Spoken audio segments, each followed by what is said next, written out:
So Nigeria is like a ship that the captains, the captain has died of heart attack and nobody is aware.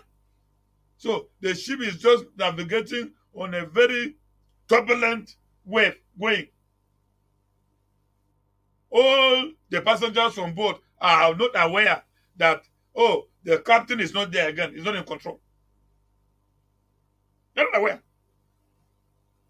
We are governed by a group of small, small boys.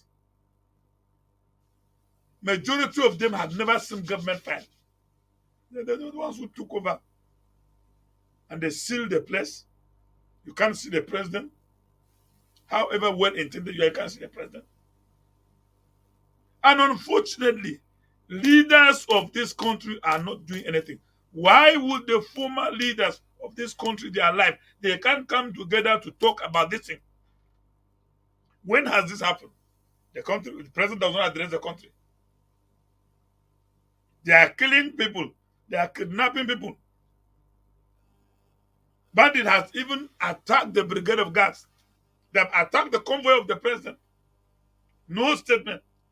The only person that talked to Nigerians are special advisors or senior special assistant, whatever the nomenclature, or special assistant on social media.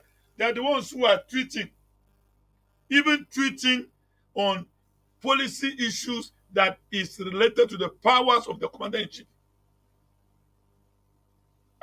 We're just quiet here. We're not asking questions.